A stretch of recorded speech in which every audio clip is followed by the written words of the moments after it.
I go ahead. Whoops. Thank you to whoever remembered. If that was you, Sierra, I appreciate you.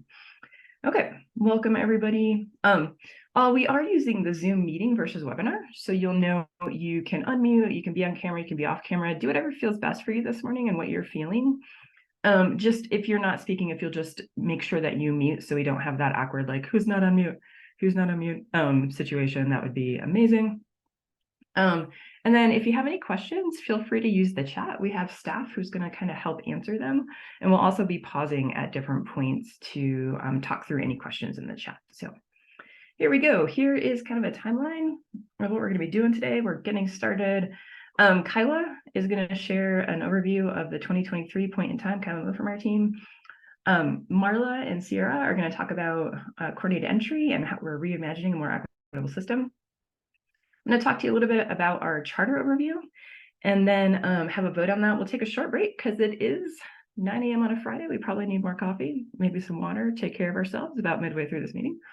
And then I'm going to share just some regional updates, talk a little bit of a collective impact model, share a little bit of what's going on in the COC next, answer final questions, and then we will get out of here. I anticipate we might end a little bit early, which would be great, I know, for many of us. So, all right. Next, so kind of just what we're going to talk about today is getting a high-level PIT kind of overview from Kyla. Really talk about Marla and Sierra are going to talk about our progress on creating a more equitable coordinated entry system. We once every 5 years redo our charter. It is once every 5 years. It is here for vote. If you're a voting member of the COC, you should have got an email from me yesterday. We're going to talk about the different efforts and progress across the region on homelessness, and then talk a little bit about a proposed collective impact model, given the size of our continuum of care and what that might look like. Okay, and from here, I'm going to actually pass it over to Sophia Vigil from our team. Hi, everyone. Welcome. And as we're entering this virtual space, we wanted to go ahead and start with the land and cultural acknowledgement. And then before we go ahead and do the land and cultural acknowledgement, I just wanted to give a little background on what it is and its significance and importance in our space. Jamie, you could go ahead and hit the next slide. And so, what a land and cultural acknowledgement is a statement that recognizes the Indigenous peoples who have been dispossessed from the homelands and territories upon which an institution was built and currently occupies and operates. It's important to understand this longstanding history that has brought us here to seek to understand our place within that history. And although we're talking about history, land and cultural acknowledgements do not exist in a past tense or historical context, as colonialism is a current and ongoing process. So an acknowledgement is a simple, powerful way of showing respect and a step toward correcting the stories and practices that erase Indigenous people's history and culture. And we move towards inviting and honoring that truth. And to me, it's a reminder that there are actions that need to be taken towards fixing the systemic issues that Indigenous people face to this day. And now we'll go ahead and read the land and cultural acknowledgement that MDHI utilizes.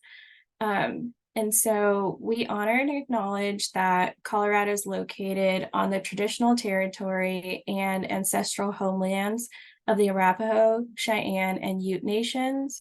More than 48 tribes and nations call Colorado home.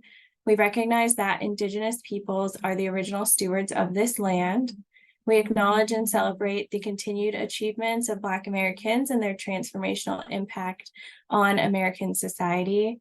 This country was founded on stolen land and built by stolen people. We invite everyone in this space to recognize their ancestors and the forces of history that brought you here, as well as the work you're engaged in to support collective liberation and the liberation of future generations. And typically at MDHI, we leave space for comments. So if anyone wants to say anything or this brought up anything, please just enter that into the chat. And thank you all. Sophia, thank you very much for grounding us in that and setting that stage for today. Okay, next. Kyle, I'm going to kick it over to you for the 2023 point in time data. Thank you, Jamie. Good morning, all. I'm Kyla Moe. I'm the Deputy Director at MDHI. For those of you I have not had the pleasure of meeting yet, I am just going to do a high-level review of point-in-time data. As you know, we conduct the point-in-time data within the last 10 days of January each year. And so this year, our count was conducted on the night of January 30th. You can switch slides, Jamie. Just kind of an overall, the press release was released back in July. So these are just some highlights from the press release and other areas that we'd like to point out. So overall, we've seen about a 32% increase in homelessness from last year. Some of the factors where we've seen this increase was specifically those in families experiencing homelessness, as well as those experiencing homelessness for the first time.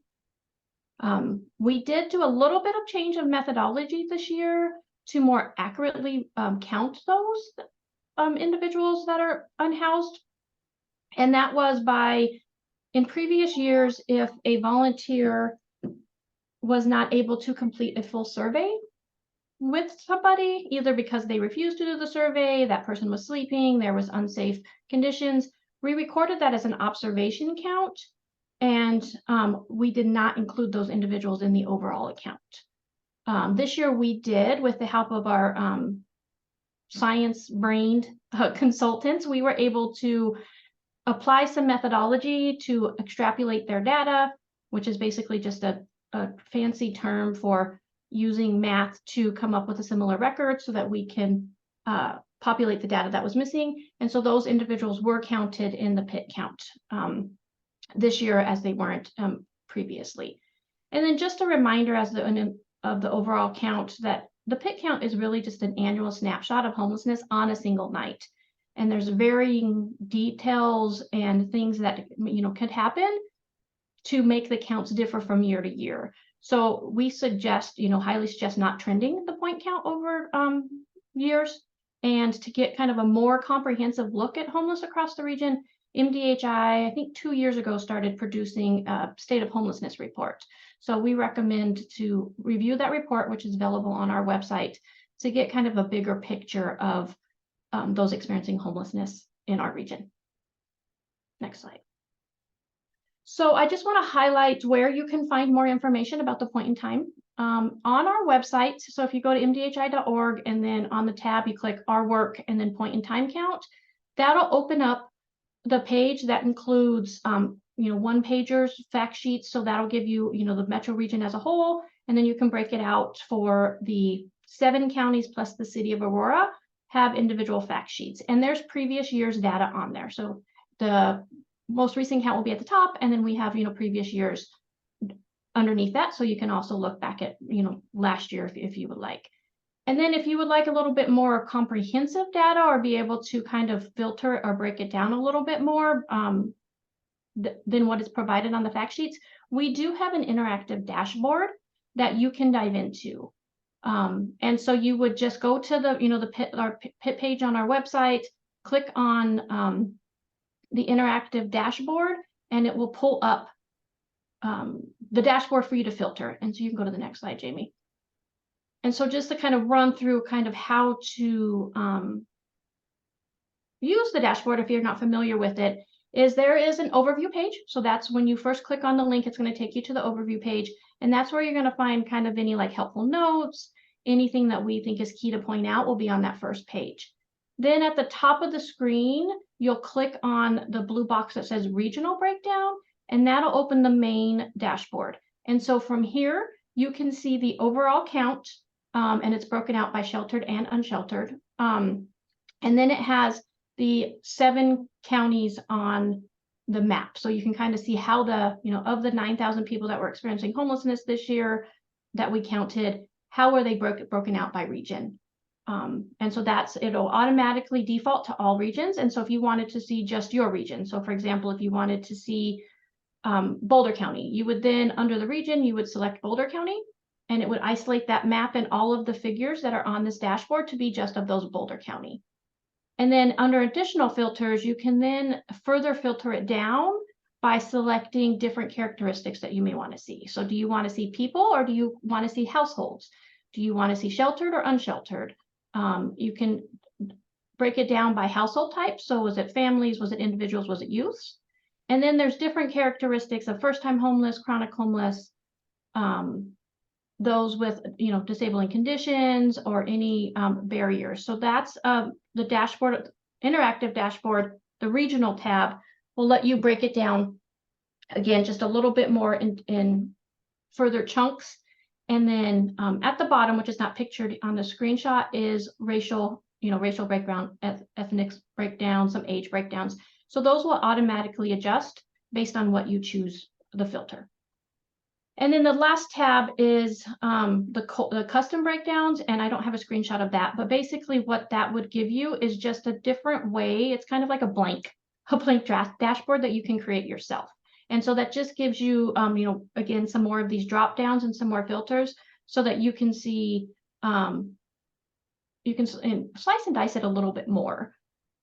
If there is some additional data, so this dashboard only features kind of like the high level data that we collect. There are, if you have participated in the point in time, you know that there are some additional questions and data that we do collect that is not on this dashboard. So if you're interested in any of those additional data points, or if there's a way that you would like the data combined a little bit that you can't do on this dashboard, feel free to submit a special data request to MDHI, and you can find that form on our website under data request, or you can submit a request to the HMIS help@mdhi.org, and we will look into providing that data for you.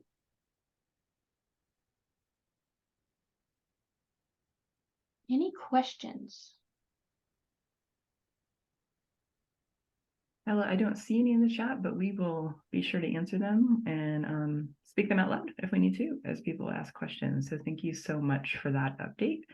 With that, we're going to move on to reimagining a more equitable coordinated entry system. Sierra and Marla. Thank you, Jamie.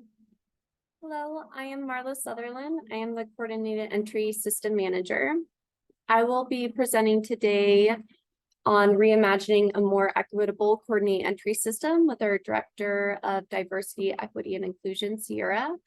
However, we want to recognize that this work would not be possible without the expertise and leadership from the Coordinated Entry team. We'd like to recognize Megan Morales, Katie Owens, Nikki Rising, Stephanie Bacala, and Sean Hayes. Thank you all for your hard work and commitment to improving our coordinated entry system. Today's presentation will focus on the coordinated entry documents review and revision process that's underway. As mentioned in our last COC stakeholder meeting in February, the coordinated entry welcome packet is now complete and published to our website. If you haven't had a chance to check it out yet, it can be found under the Partner Agencies tab on the ONE website. Next slide, please. HUD establishes that there are four core components to a coordinated entry system: access, assessment, prioritization, and referral. On the screen is HUD's requirement for COCs to incorporate a standardized coordinated entry assessment tool in practice. Our COC, like many, many others, chose the VI-SPDAT as our standard coordinated entry assessment tool. However, we now know that the VI-SPDAT is not a trauma-informed tool, nor does it meet our standards of validity, reliability, or equity. So how did we get here? Next slide. In 2008, HUD requires some form of centralized intake in a standardized assessment tool for COCs to receive funds for rapid rehousing for homeless families demonstration. In 2012, through the COC program interim rule, centralized intake systems become a regulatory requirement. By 2015, the VI-SPDAT tool was implemented in at least 39 states, DC, and internationally. In 2020, ORCODE released intellectual rights to the VI-SPDAT, and communities are now allowed to make changes to the core questions. The issue of finding a coordinated entry standard assessment tool is a commonality among many coordinated entry systems in our country facing with the VI-SPDAT. In 2023, MDHI is the first COC in the state of Colorado that's taking an actionable step forward in reconsidering our coordinated entry assessment tool. Next slide, please.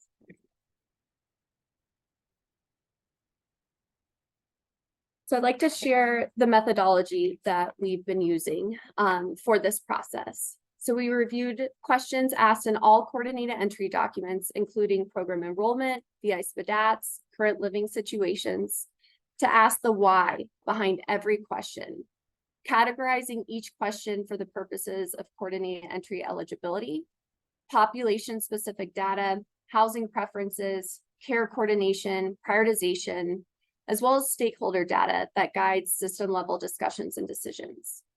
We mapped out the location each question is asked in the coordinated entry assessment process to identify any duplicative questions and determine the best placement for each question in the coordinated entry workflow.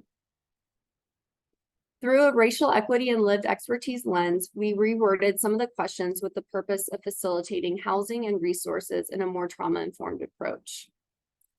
We are developing data analysis to determine efficacy, equity, and fidelity. We are committed to be data-driven, innovative, and community-led in this analysis to ensure that people experiencing homelessness or housing stability are connected with housing in a timely manner, and continue our analysis on racial equity in the coordinated entry system. Next slide, please.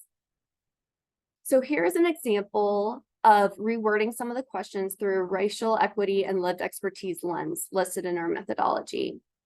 The current question on the VI SPDAT, are you currently able to take care of basic needs like bathing, changing clothes, using a restroom, getting clean drinking water, and other things like that? And right above that question were the reasons we heard in community feedback sessions and listening sessions that this question needed to be reworded. We went to the Young Adult Leadership Committee and they informed the change by revising this question to be reworded as, when in housing, do you have any challenges with bathing or dressing yourself, getting your own food, cleaning your own space, managing money, or making decisions?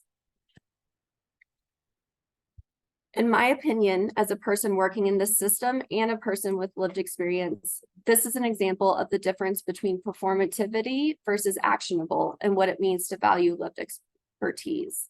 Our methodology ensured that lived expertise had the power to revise and propose changes from the beginning of the system improvement, not review the aftermath of a semi-completed project.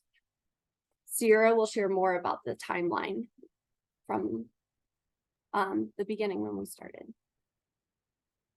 Yeah, thank you, Marla, and thank you everyone for being here. I'm Sierra Trujillo, again, MDHI's Director of DEI, and we'll go to the next slide so that we can share more about how this process has been a collaborative one and inclusive of our community and lived experts in the COC. So last November, December, we, with the support of the Coordinated Entry team and our Results Academy working group, we held 2 listening sessions about coordinated entry at the Community Design CDT meeting and at the Coordinating Committee meeting, where we did breakout sessions and asked some guiding questions and got feedback there. In December, the Coordinated Entry team met to review the Coordinated Entry documents. Then following that review, they were reviewed by myself, our improvement advisors who support our Built for Zero work, and the impact and information team. In February, those revisions then went to our Results Academy team, and at our last stakeholder meeting, I described who our Results Academy team was, but I'll give a brief overview. Our Results Academy working group is a mixture of partner leadership, partner frontline staff, and lived expertise individuals whose sole objective is to ensure that our redesign and revisions in coordinated entry are racially equitable. So they've done some work over the past 2 years since their formation to be a part of those, a part of that step in the process. And yesterday we had an intensive working group session creating action steps to continue that. We're still thinking about things as we go through the redesign of coordinated entry. March 2023, CDT took the feedback from the sessions that happened in November and December and did an even deeper dive in some group discussions at that March meeting. So some follow-up from those listening sessions that happened in the winter. Next slide, please. And then in March, our Young Adult Leadership Committees, which is considered our Continuum of Care's Youth Action Board, along with another youth group called Catalyze, reviewed the TAY assessment. And then in April, the Family Solutions Group reviewed the VI, Family VI, I'm sorry. And then this summer, we've been in the process of finalizing document workflow and the placement of those questions. And then in August, the paper forms have gone through a revision, and then the tracker has been sent to our information and impact team. And then on the horizon, be working with information and impact team on the implementation of those assessments. Next slide, please. And I'll pass it back to you, Marla, on the document revisions. Thank you, Sierra. So the timeline, as Sierra mentioned, in September and ongoing, we'll be working with the impact and information team to determine what is the implementation date. But wanted to give folks a sneak peek of where we are in the revisions and what that actually means in practice. And so on the left side, it's what our current status is, looking at total questions. And then on the right side is the proposed revisions. So the one home intake, which includes the one home profile and enrollment, there are 9 additional questions added to that. However, there was most of those are questions that were duplicated throughout the whole workflow process that were brought to the beginning and only asked in one placement of that workflow. The single adult VI SPDAT is current status 56 total questions, and those questions are counted after the opening speaking script section. There are some questions before that that many we cannot change because they are HUD requirements. The revised proposal for the single adult VI SPDAT is now at 21 total questions. Current living situation assessment as of today is 13 total questions. The revisions will reduce that to 5 total questions. So although 9 questions are added to the one home intake, a lot of questions are reduced or taken away throughout later in the process. And these totals do not include the mandatory changes made from HUD's new FY24 data standards that are also coming online in the upcoming months. Next slide, please. Progress, not perfection. We need to be ready to fail often, fail forward. We are going to make mistakes.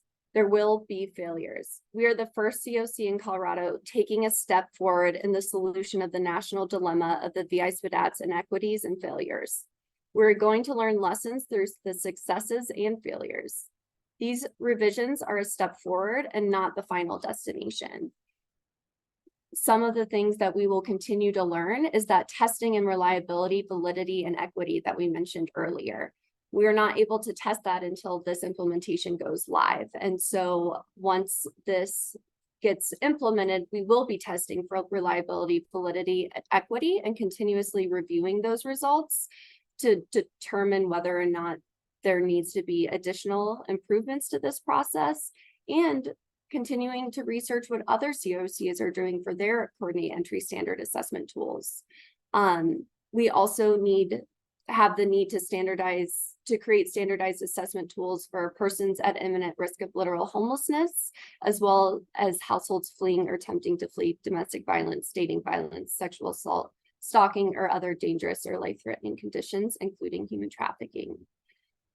We know we want to step more into phased assessment, including diversion, and then also explore what strength-based assessments can can do with coordinate entry systems, because a lot of coordinate entry systems in the United States are based on the VI SPDAT, and there is not a template for what a strength-based assessment could do and how it could be used in coordinate entry. And I will pass it back to Sierra. Yeah, I want to note something before I go into our centering lived expertise from Marla's slide about just the work that we're doing in our continuum of care around coordinated entry. Our coordinated entry lead, Megan Morales, and I have been participating and just finished up a national cohort on reimagining racially equitable coordinated entry systems. And we presented and wrapped up at that group on Wednesday. And from our presentation, the community was very enthusiastic and noted that some of our ideas are cutting edge from a national perspective, and really wanted to highlight that because we are making, big shifts, and very appreciative of the thinking beyond that our team has done at MDHI to get there, and our community as well. Next slide, please.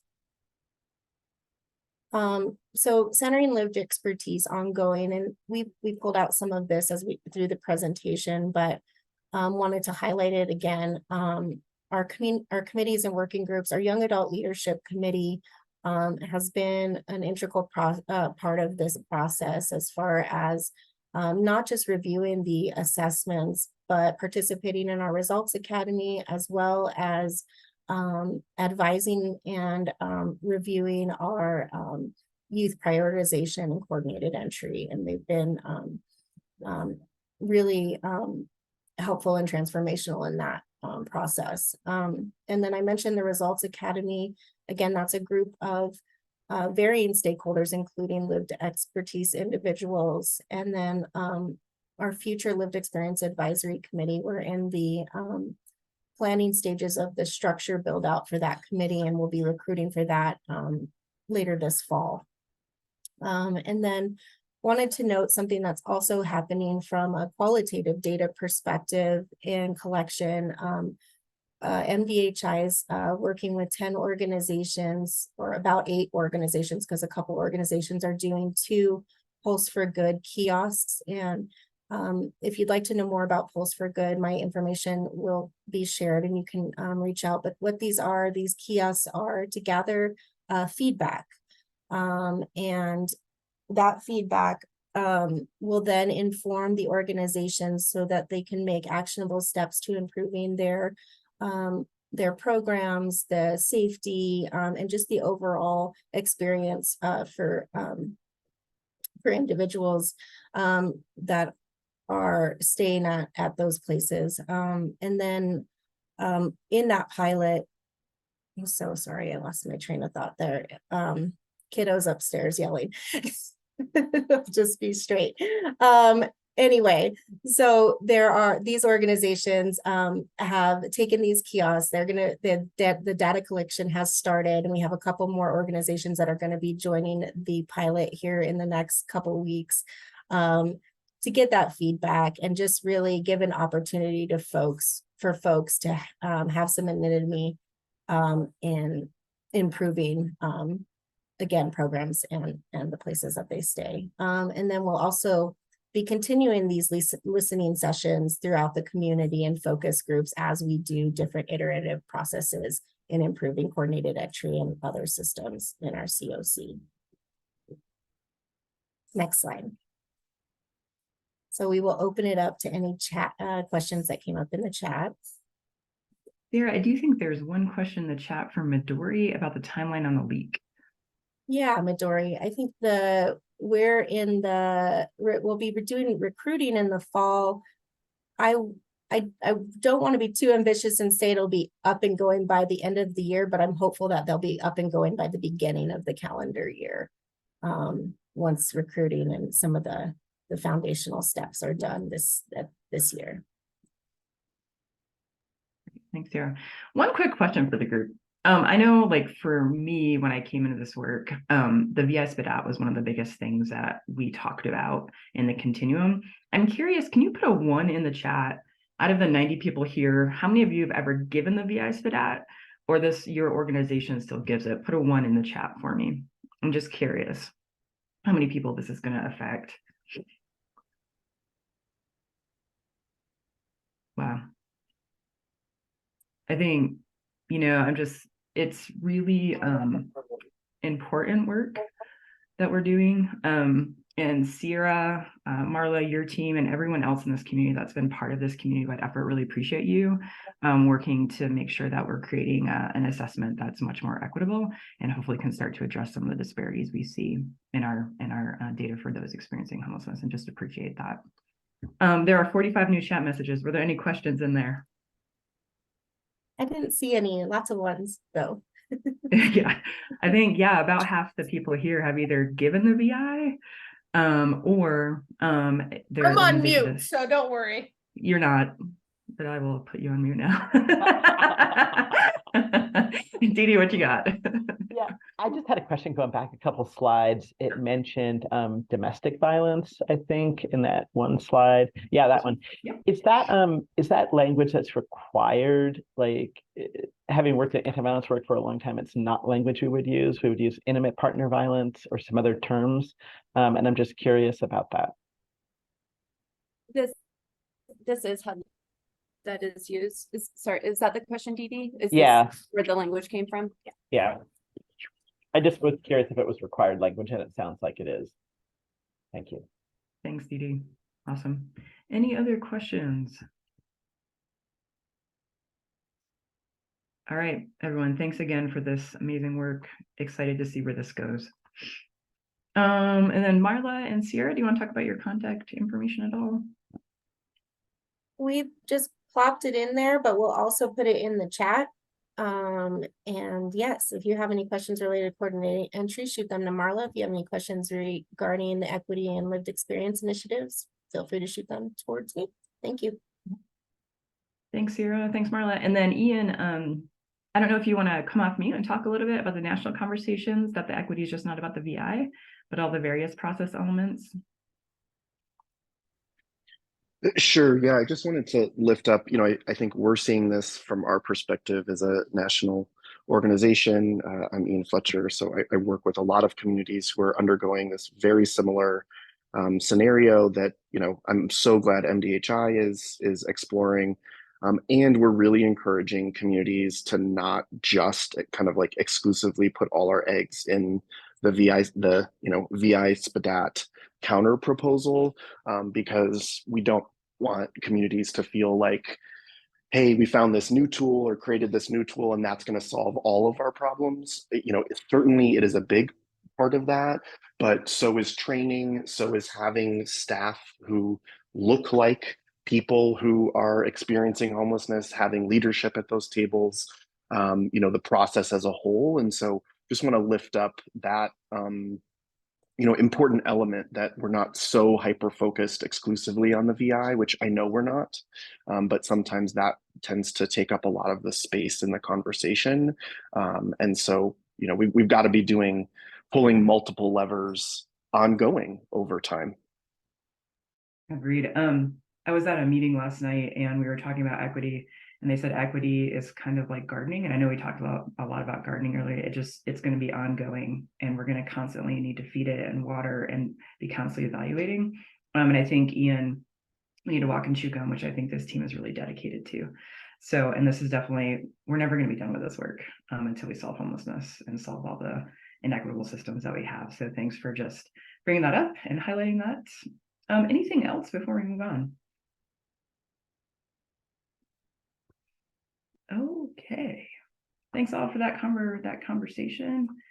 Okay, I know that you all are here today because you are just dying to vote on our COC charter, because it is the most exciting, impactful document in the work that you do. I am just kidding. We have been revising this for about a year, and wanted to kind of walk through what a COC charter is, why it's important, and then kind of the processes we've used to get feedback, and then the changes and improvements. So A couple of things, like just as a reminder, this is what a continuum of care is. So it's really a group organized to carry out the responsibilities prescribed in the COC program interim role. If you ever want a good read, you can read the interim role. It is long and very HUD-ish for defined geographic area. And these are kind of the different things that HUD says would be helpful to have in your continuum of care, which is most of what's represented here today. And kind of governing a continuum of care is the continuum of care charter. So really what that does is establishes how we will operate as a continuum of care as a collective within the region. It really outlines like who is responsible for what, whether it's the board, whether it's the lead agency, whether it's members or whatnot. And then really talks through like, what does membership engagement look like? What does it look like for engaging people with lived expertise and all of those people that were on the previous slide? And then it really kind of encompasses the expectations around conflicts, code of conduct, and things like that. So this is the new, the charter or the new table of contents for the new charter. And kind of some, I just wanted to go through like kind of the feedback process. So last year about this time, we had a really extensive feedback and review of the committees by a lot of different groups to kind of design and look at like what an optimal committee structure might look like. I think during COVID, we learned a lot about being maybe a little bit more nimble. And then as well as we took some time and really reviewed other comparable COCs and what their charters look like. And then we took that initial review to our Continuum Activities Committee, who took kind of a first pass. It then went to our TA provider. I know a lot of you work with Homebase, like Midori, I know Host works a lot with Homebase, as do other of you. It came back from them, we incorporated those reviews, and then it went back to the Continuum Activities, and then it went out for COC membership review last month, had one more final review, and then today, it's really about voting on the charter for those of you that are membership members. So a couple of things that we did. Yes, Midori, they're my favorite too. Homebase, if you ever need a TA provider, is amazing. So I highly recommend them. So a couple of updates and improvements. We looked a little bit to simplify the charter to make sure that should something like COVID arise again or something that we need to be nimble and flexible to, we're able to meet those changing needs. We really clarified the roles and responsibilities of the committees and the work groups. And then created a lot more clarity too around the difference in responsibility to lead agency, the COC board, committees, and work groups. And then we formally established what's called the Continuum Performance Committee. And that's going to be the committee that really informs policies and makes recommendations to the COC board related to COC activities. So it's almost like a governance committee for the COC itself. And then it will have representatives from the different subregions in our continuum, and we'll talk a little bit more about that in a second. This is the committee and work group structure. So we have some standing committees over here. And then we have the Continuum Performance Committee, which I just spoke to, which is going to be kind of almost like that governance, that think tank on COC, different COC things. Then we have our work groups, which may kind of stand up and be time limited or, go for as long as is necessary. And then we have our COC board as well as our governance committee. Is kind of the structure that we landed on based on all of those rounds of feedback. Okay. Again, the charter went out several different ways. It went out in our newsletter. It went out as well to people that signed up to vote today who are COC members. You should have gotten your email yesterday. And it's been posted several places. I'm wondering if there's any questions on the charter.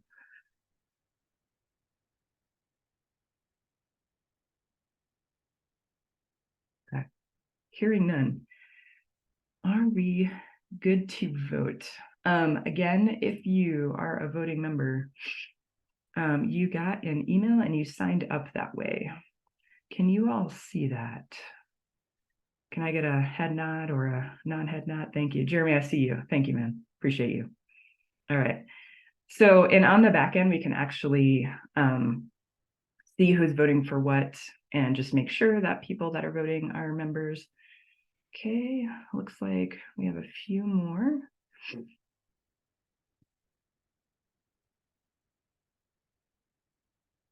Okay.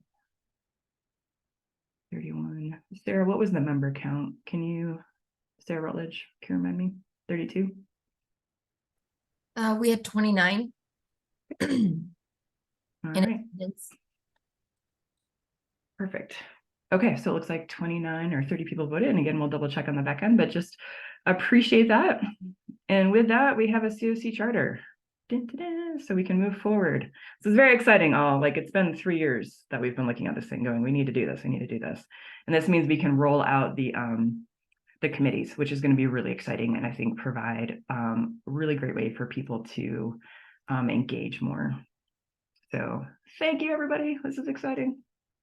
Okay, with that, we're actually a little bit ahead. Let's take a 10-minute break just to go get coffee, comfort break, things back, and we'll come back at 9:55. And I'm going to pause the recording, maybe, and we'll come back in 10 minutes. Thanks all.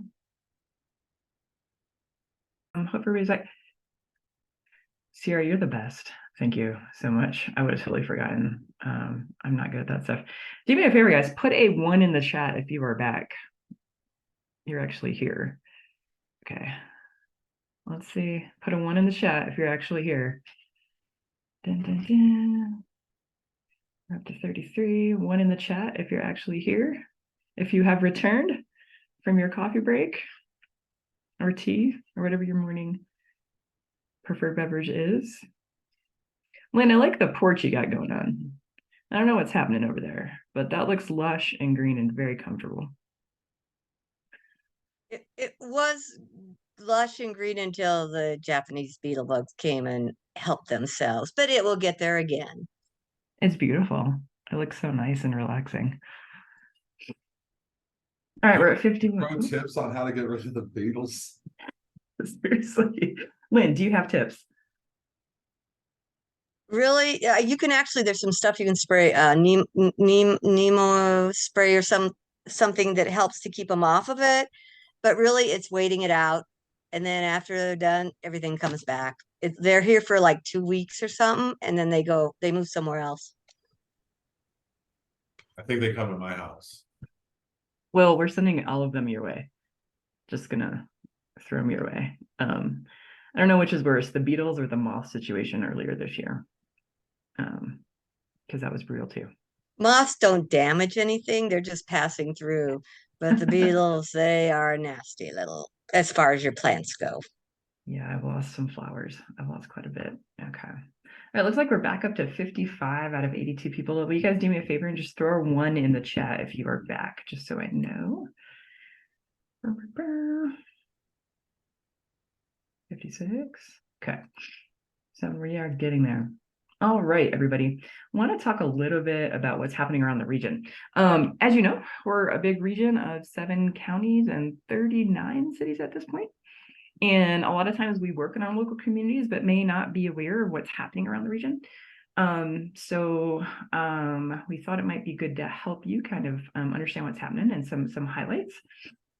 So about 2.5 years ago, we took this really large region that is the size of Connecticut and broke it up into 9 subregions. And these are the different subregions, and have been working really diligently with each of these subregions on some Built for Zero work with Ian, who you heard from earlier, and then Sophia, and then Margay as well, who are our improvement advisors. And a lot of people have been part of this work. And basically what we've been trying to do in each of these 9 subregions, so if we were to like zoom in on one of these, we were trying to kind of set up a local response, if you will, of some sort of like executive leadership body, a homeless coordination team, which tends to be providers, as well as a veteran case conferencing, if not other case conferencing as well. And we're doing this kind of as a proof point to see how it will work with other populations, but we started with veterans and just wanted to kind of share some of the results we've seen. These were goals we set last year, and it's really around having quality data. So as you all know, for decades now, we here in the United States have relied on the point-in-time data to tell us what's going on in homelessness. We did that in January. We just released the data in July, and having a one-night snapshot doesn't necessarily tell us everything we need to know. So we've been working to increase HMIS and then get what's called a by name list. So actually knowing people by name experiencing homelessness in our region. And so these are kind of the metrics that we set out to do over the next 5 years, and now it's 4 years. And I want to kind of walk through just some updates on this and how far we've gotten. So this year's goal was really achieving a 25% reduction in veteran homelessness. We are on track to do that. So earlier you heard Kyla say that according to the point in time data, homelessness has risen 31.7% overall, but we're actually seeing decreases with veteran homelessness, and it's in large part due to these efforts. And then 5 communities are going to be reporting quality data. And then 2 communities will have actually ended homelessness for veterans. Now, when we say veterans ending homelessness, that doesn't mean no veteran will ever experience homelessness. It means that we can quickly house someone who is experiencing homelessness, and the number of veterans we can house in a month is greater than the number of veterans that are actually on the by name list experiencing homelessness. Okay, so because we know someone's always going to experience homelessness more than likely, but can we quickly house them? So kind of around that, here is actually our yearly data, our by name list of veterans experiencing homelessness in the entire metro region. So you can see, even since January, we've gone from 468 down to 377. And this accounts for inflows, outflows, inactives, all of those things. And these teams have been working really hard and seeing a lot of success. One of the things that's kind of a pillar to this is having quality data. So how do you know you have quality data? There is a handy dandy scorecard from Community Solutions that tells you have quality data. And this is where we were last year. You can actually see that our region had 0 out of 0 metrics for quality data for veterans a year ago, which means that like someone was red somewhere in all of these. And then you can kind of see each of the subregions where they were. I am pleased to share that this is our scorecard as of a year later. We are 23 out of 29 metrics in the entire metro region. Boulder has reached quality data and has been confirmed, and we are waiting for confirmation on Aurora, Adams, Douglas, and Denver, or excuse me, Tri-Cities, and working through that verification process. And what that means is then that these communities can tell you in real time the veterans experiencing homelessness and are working to actively house the veterans that are experiencing homelessness in their subregion. So this has been very exciting. We are kind of a pioneer in a large metro region on doing this and how we're kind of breaking it down and taking something that's a really big challenge and breaking it up into smaller kind of bite-sized pieces. We had a learning session earlier this week for Built for Zero, and this is the quality data cup right here. It has everyone's names on it that has reached quality data. And these are the different kind of teams that have so far either been confirmed as reaching quality data or they are in the process of being verified. So just wanted to kind of share that. And then just stop and ask, see if there's any questions about any of the Built for Zero work. Anyone? Sophia Margay, do you want to add anything? Nope, I see Sophia. Okay, fantastic. Okay, so next, I just talked about the 9 subregions and wanted to talk through like just some of the regional updates and celebrations. Adams, kind of their big news is veteran homelessness is actually down 50% in their region. They are working to increase shelter capacity and really focused with some of this new resources on housing. And again, that's really why we're seeing a lot of these amazing reductions. Arapahoe is working to increase collaboration with the Tri-Cities, and they're really working towards enhancing their outreach efforts and building kind of that foundation for Arapahoe County. Aurora, you may have heard, they have some pallet shelters in Aurora, and they have seen that be a significant success as an alternative to shelter, and are also working, they've in 2022 kind of revamped Aurora at Home, which has been a longstanding community-wide collaborative, and in 2023 have worked to implement the strategic plan of that group. They also, as many of you are aware, are applying for navigation funding through 13, I'm gonna get this wrong, 1378, I can't remember which one it is right now. Boulder, all right, Bill Sweeney, I'm talking to you and all your great work in Boulder. You're the first to reach quality data for veterans, which was amazing. Boulder was really a pioneer in this. They're now in something called the last mile cohort for Built for Zero, which means they are on track to actually reach functional zero for veterans in the region. And then right now, as of this moment, they have 13 veterans on the by name list, and 11 of those have already been matched to housing resources. So that means like they are getting really close to getting to a place where they've solved for veteran homelessness in Boulder, which is super impressive. Broomfield, our small but mighty Broomfield, they have started veteran case conferencing. They are partnering quite a bit with Adams. And I am super stoked to say that because they are small and mighty, they are going to be piloting in all populations by name lists. So because they have a much smaller, more manageable number, they're going to be looking at how do we actually account for everyone in the region experiencing homelessness. And then there's Denver, Midori. I see you. I don't know if you guys have heard, there's a new mayor there. He may have declared a state of emergency. And obviously I'm not speaking on behalf of the mayor's office, but just wanted to like talk a little bit through the state of emergency has activated the Emergency Operations Center, which is where leadership and people come together every day in person in a bunker to kind of work on homelessness. It also waives some of the permitting and some of those other barriers as an emergency declaration. And the mayor is really trying to figure out how to move 1,000 people into indoors by the end of the year. So that's kind of the big push right now. Several of you on this call I see very regularly with this because we are working so diligently around this. So thanks for all your work there. Just want to like highlight that Denver also has a very comprehensive 5-year strategic plan, and specifically a goal to reduce homelessness by 33% by the end of the year, veteran homelessness, and has seen, again, thanks to the really strong collaboration, some amazing people, significant gains in understanding veteran homelessness over the last year. And then Douglas, down in Douglas, we have seen them go from, I think they had an 11 out of 29 on the scorecard last year to 29 out of 29. They're waiting for verification. They have stood up an outreach team. They are using HMIS, and they are also looking to expand goals with Family Tree and Arapahoe County in Douglas. And then Jefferson has made significant progress on the scorecard. As most of you may have known Kelly Barker. She has transitioned to a state position, and they're looking to rehire her position and work through kind of an enhanced collaboration model. And then Tri-Cities, which is Inglewood, Littleton, and Sheridan. Mike Sangren's position was created, and that is, he actually works for Arapahoe County, but is funded through an IGA.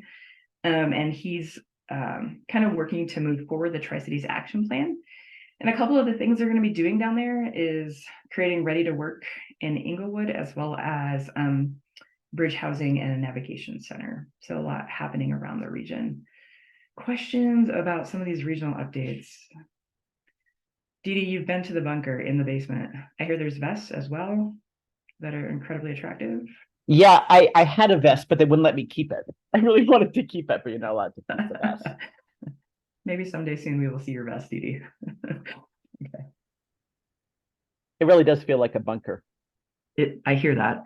Yeah, that's really what it feels like. So, okay, that was kind of a quick rundown. Is there anyone from the regions that I mentioned that would like to add anything or share anything additional? Dee, go for it, please. Yeah, the only thing I want to say is Host does have this 5-year plan in place that a lot of work went into, but it's unclear if it's guiding our new mayor's strategies and actions. That's all. That is fair. Yeah, and I think that's what, there's, I think, some TBD and what's, I think we're all working through a lot. I know, Dee, you're a big part of this conversation, so thanks for being there and being a constant presence with this work. So anything else before we move on to our last topic? Dun, dun, dun. All right, here we go. Last one. Okay, last stakeholder meeting, we talked about goals. And then I spent some time, as did some of our staff, really thinking through, like, in a region this size, how do we work together without, Dee, you just mentioned Denver's 5-year plan. Like, Denver has a plan, counties have a plan, cities have a plan, everyone has their own plan to end homelessness.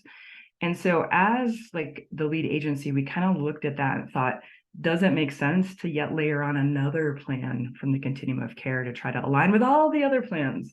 And we actually mapped it out and had this huge thing in our conference room of like how many plans and how many objectives there were.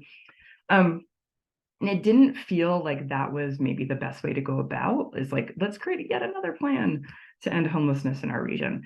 But rather, and this was something Kate Scarbeck, I want to give you credit for bringing up at our last meeting, is a collective impact model. And I reached out to our friends at USICH and just said, hey, do you know any continuums of care that are doing a great collective impact model, or what does that look like? And what does that mean?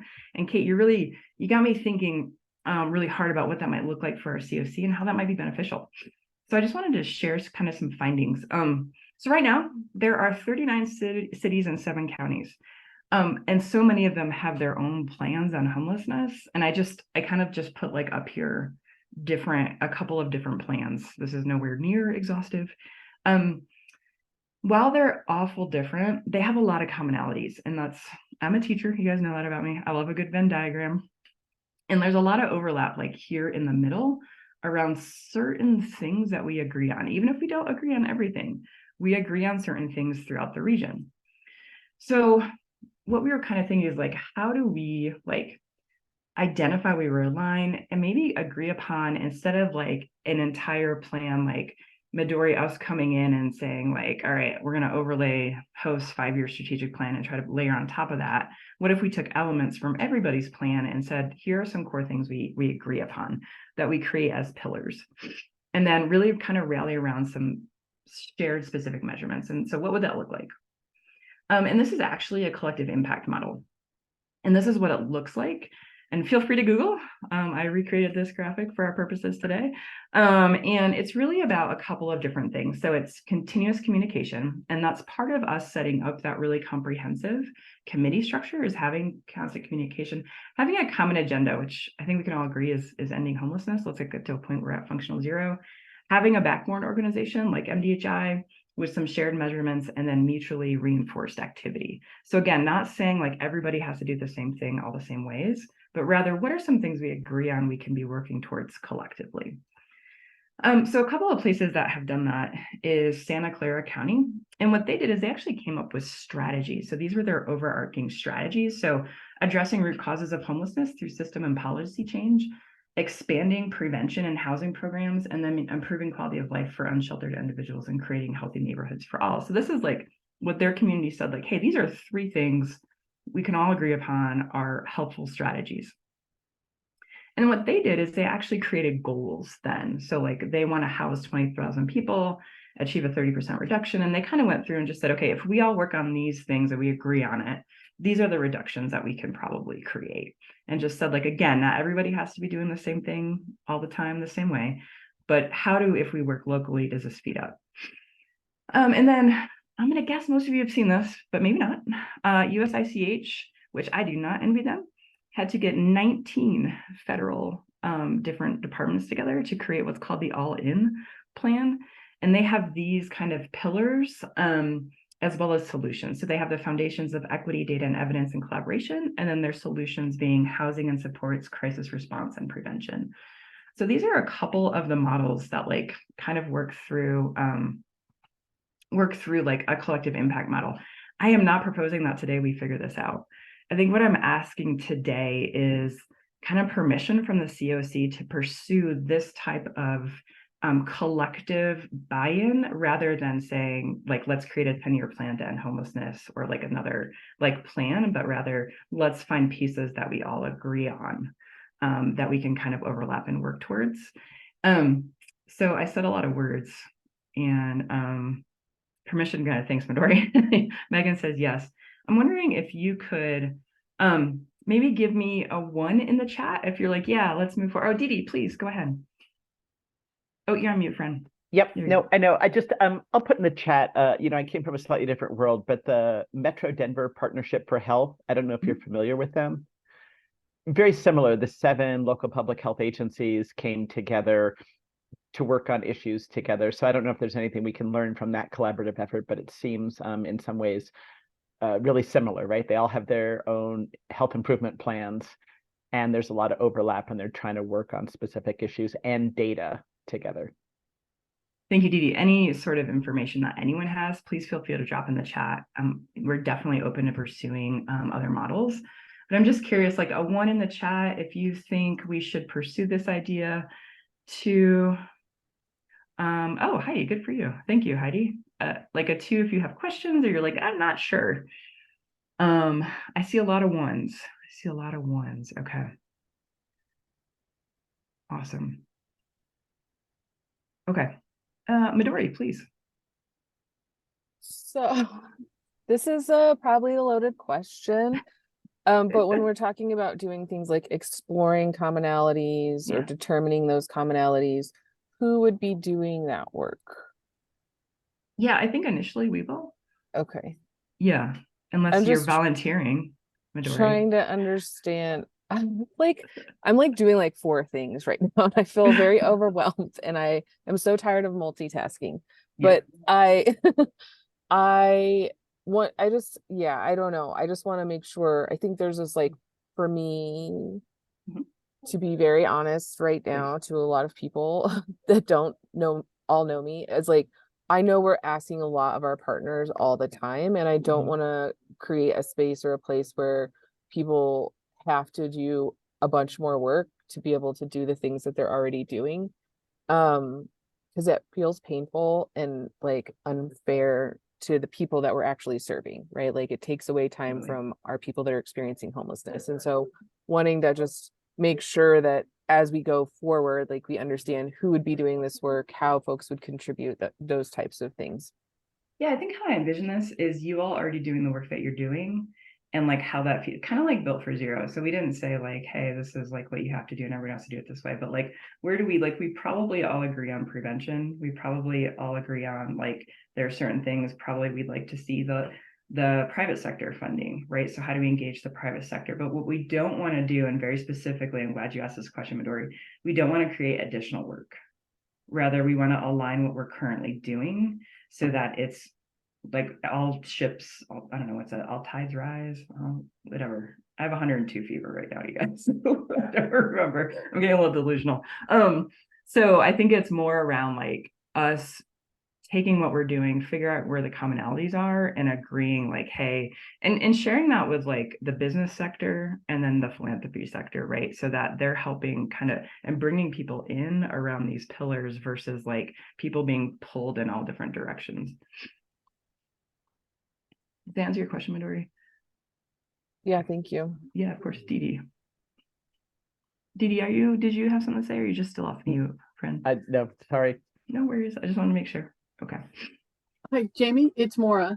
Hey, Maura. I just wanted to let you know, hi, everybody. I just want to let you know that the Homeless Coordinating Committee is, this close, my thumb and forefinger 1 inch apart, to approving its strategic plan. And in that plan, where a few of the action items include streamlining resources, exactly what we're kind of talking about, for agencies and other partners. So there's, kind of a one-stop shop or location where we can kind of get the same information that we all need to do our daily work. So we're so close, but just like with the approval of this, the charter today, once the strategic plan is approved, we'll start breaking into committees and get her done. So I just wanted to let you know we're really Yay, close, Maura. and we're sort of along the same track. So it's good that we're all thinking the same way. And I think that's what I'm seeing, like, now that we've been doing this work a couple of years is, and Maura, do you want to introduce yourself and tell everyone where you're from? Oh, sorry. I'm Maura Masters, and I am with Arapahoe County. I am the homeless program administrator in community resources department. Awesome. Thanks, Maura. Thanks for being here. So I think, again, we're kind of in an exploratory phase, just like looking to explore commonalities, determine like which ones might serve as foundations, and then just bringing back recommendations to you all on here are some things we kind of agree on collectively. So that is, and it looks like, and thank you, AK, for a rising tide lifts all boats. That was the phrase I was looking for. Thanks everybody for permission to move forward on that. I think with that, Kelly, do you just want to briefly talk through NOFA due dates? Yes, so just a reminder that all new project applications, so if you are applying to be considered for new COC funding and renewal applications. So if you are a current COC grantee, those applications are due on Monday to the eSNAPS portal. So please get those submitted by Monday, and then it will go to the NOFO committee for review, and we will have final decisions out in mid-September. And the collaborative application, which is the large application on behalf of the continuum, is due September 28th. And if you have any questions, you can reach out. We have it's nofa@mdhi.org, or you can reach out to me directly. We do have additional information on our website as well. Thank you, Kyla. Next, with the approval of the charter today, we're going to launch the new committees and work groups. And what that process looks like, we'll be working on that internally. We are working to update the COC standards, and then we are awaiting the announcement of the YHDP, which several people, Layla from our team, Layla Saeed, killed it on the YHDP application and helped coordinate that this year. And we are looking forward to hearing an official award later this year. Okay. Any thoughts, questions, anything we want to cover before we adjourn a little bit early today? Midori, I was not aware that there was another special unsheltered NOFA. Do you have information that I may not have seen? Oh gosh, I thought there was. No. So I'll just look now on the HUD exchange. Yes, if you find it, please let me know, because I was not aware that we're doing another competition. It's NOFA season. Okay. Anything else?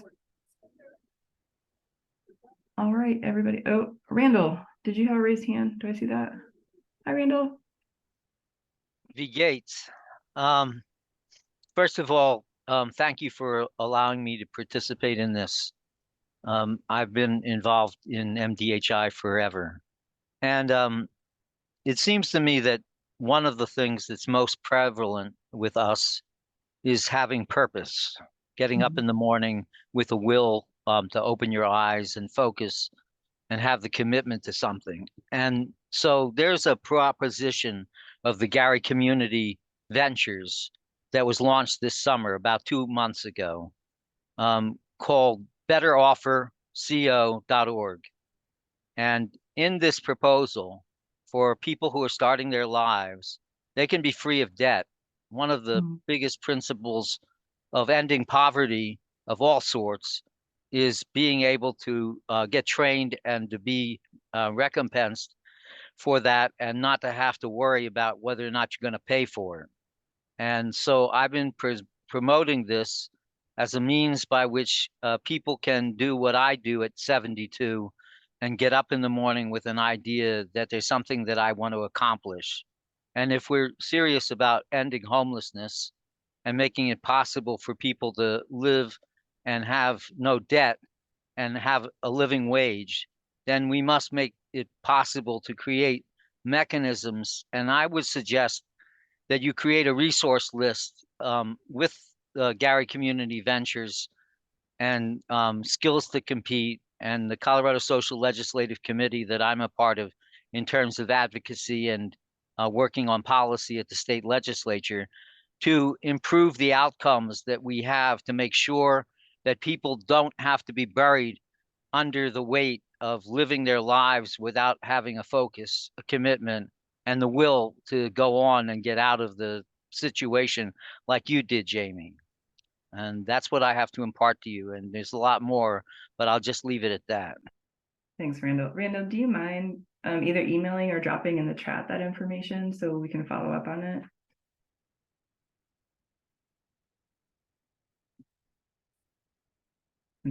I will reach out to Randall and get that. So, all right, anything else? Randall, thanks for sharing that information with us. Thank you again for an hour and 23 minutes on a Friday morning. I appreciate everything you do all day, every day. Have a wonderful weekend and be well. Take care. Feel better, Jamie. I'm going to bed, Dee Dee. Go to bed.